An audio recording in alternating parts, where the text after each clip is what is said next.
this is Sam again from GutsNGears. I have with me, with the Connecticut Ultimate Wargamers Club. My name is Iron Bear and CT Gamer on the Privateer forums. CT Gamer, oh, that's for the t-shirts, sir, okay. Yeah. Now, just go through me. I had an amazing game. And just go through what Incoming game is. It's a game that you can play in Templecon, 2010. It's we can get prizes if you registered through the War Store, right? And Gale Force 9. And Gale Force 9. They both contributed. They both contributed prizes. Now, tell me about the scenario. So, Steve made the scenario up. He came up with it, so I'm gonna let him tell about it. The basic idea was that I guess we wanted to kind of emulate sort of that like cinematic sort of massive artillery barrage coming down, World War I-esque kind of feel where there's these big shells raining down and blowing up everything. So that was kind of what we were going for with the mechanics of the scenario, to kind of make things a little more random and haphazard, than you might have in a standard War Machine game. Keep it fun. So that was the idea behind it. So when you play the game, what would happen on the player's second turn? Well, what happens at the end of the first player's second turn is he's able to place a 5-inch template anywhere on the table, and what that does is creates a giant 5-inch crater right on the table, and does from anything in the center of the template, it does 20 plus 3d6 damage, so it's boosted damage, and anything that's in otherwise. Outside it, the center is 10 plus 2d6 for damage. And then the overriding, the real thing that really bumps it up to that insane level is we added the mechanic for what we call shell shock, where in addition to that, if you happen to survive the blast, you are shell shocked, which in War Machine terms is you are both knocked down and made stationary, which can also cause a lot of other problems for you even if you survive the blast, especially when the enemy are breathing down upon your necks. Yep, I felt that pretty good in our game. Now, how do you win? What are the winning conditions of the scenario? Well, there's 3 winning conditions. Oh no, there's only 2 winning conditions, sorry.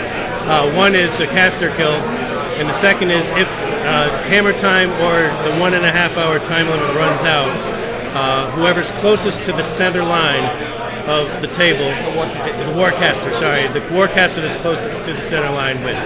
Now, the table that we play on is pretty bare. So that means there's only 3 barricades in the center. One in the center right, and one in the center left of the actual board. Okay. However, terrain does appear through craters. So explain what happens with that. Again, tying in with the idea that we had for the theme of the scenario, we thought it would be kind of neat if you started with a board that was pretty bare, sort of this kind of like World War I again, like no man's land, yes, like yes. Everything's sort of blasted into ruin. And then as the game progresses and these artillery shells are falling, you're actually adding terrain to the game, so the board actually becomes more congested and more tactically challenging as the game progresses, because the craters then become difficult terrain that kind of hamper you. So it's kind of the reverse of what you might expect. Now, we played 35 points, which was pretty crazy good. I had a great blast. Have you played it on a bigger scale? I haven't, no, I don't know. We haven't tested it at a bigger point level. Obviously, with more models on the table, those shells are going to hit stuff more often and cause a lot more carnage, which could be a lot of fun. I mean, it might be fun to do a 50 or 100-point battle, and stuff would really get interesting. I can see that. But we wanted to keep the game a little bit shorter. We wanted it to keep within the 1.5-hour time limit, so as many people as possible could get in and experience it. I think if you're going to the 50-point level, you're talking about a 2 or 2.5-hour game. I agree, I think 35 points for this scenario is absolutely spot on. You get the job done within the hour and a half. Now, we know about the scenario. I just want to know what lists you've been using, what armies you've been using in this actual demo in this actual game. So, starting with you. I started off with a Haley list, and I found that in my first game it really got run over. So I've switched to a siege list, which is still kind of tough. With siege, I have a defender and a charger, and Reinhold. I have a small unit of long gunners with a unit attachment. I have the gun mages with the dude and the cyclone. So they're almost all shooting. The trouble with that in this scenario is that this isn't an army that wants to move up. They want to stay back and they want to shoot. So you've been enjoying playing your Sigma army. Sounds like a good list. I think so. I'm going to try Krayless tomorrow. And now you, sir. What did I play against you? Yeah, well, we actually just played out. Let the listeners know that you soundly defeated me with your retribution. Gareth coming in at the end, leaping over the craters to finish Ashland. Well, what I really liked was one moment he had the mule. Now, I thought I was going to be very clever, and I ran my sentinels all the way towards the mule, thinking one or two may get knocked out, then the rest will crowd around the mule and take him out. But what you did was trample. So explain what you did and how it's changed the Mark II.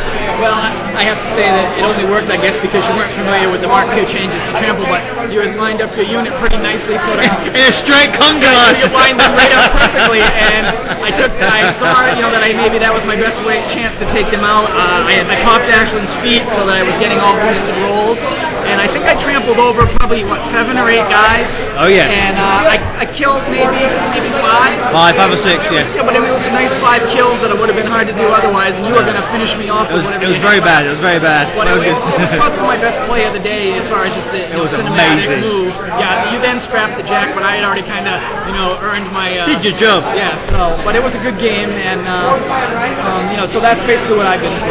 Another thing I want to know as well is you have the mercenary units with the Ogrin and the little dwarf. Hernan Joan. Hernan Joan. Now, explain to me what the big one is called. I always mess him up. I think he is Joan. Right. I could be wrong. The big ugly looking dude out of Hernan Joan and the dwarf. So the big guy, he has a really cool gun. Explain to our listeners what the gun actually does. Well, he's basically carrying what's called the triple barrel arquebus, which the dwarf invented, but it's too big for him to carry, so he hired the Ogren to carry it into battle, which is pretty awesome. I mean, that's a great background story for a unit. Yeah. And so he acts as a targeter for the big guy, who then fires his gun. He can fire it normally like a single shot, like you might expect, but he can also do an attack where he lets all 3 barrels go at once, allows him to saturate an area with 3 templates. 3 templates? And so it's really good if you got a lot of infantry coming at you, and you can kind of just fire it in there. With the 3 templates, you'll hopefully clear out a big swath of them. So let's get this straight.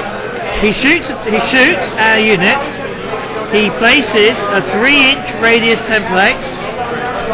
After that, you roll the deviation dice and the distance dice, and you then place another 3-inch template. Hold on, and then he does it again. correct. You know what? I really enjoyed seeing that. I thought that was very cool, very cinematic, and the story sounds good as well. Yeah, it's a great unit. Now, finally, with the game that we played, now, what happened? Explain what happened right at the end, because Before you killed me? Or? Before I killed you, yeah, go on. We were kind of jockeying back and forth, pushing to the center, both of us, taking our casualties, but we were kind of, I think, trying to line each other up. Ripping me apart. I was getting ripped apart, basically, go on. And what happened was I was kind of trying to push up because you would push pretty strong to the center. You were definitely the closest to the center with Garrett. And what I did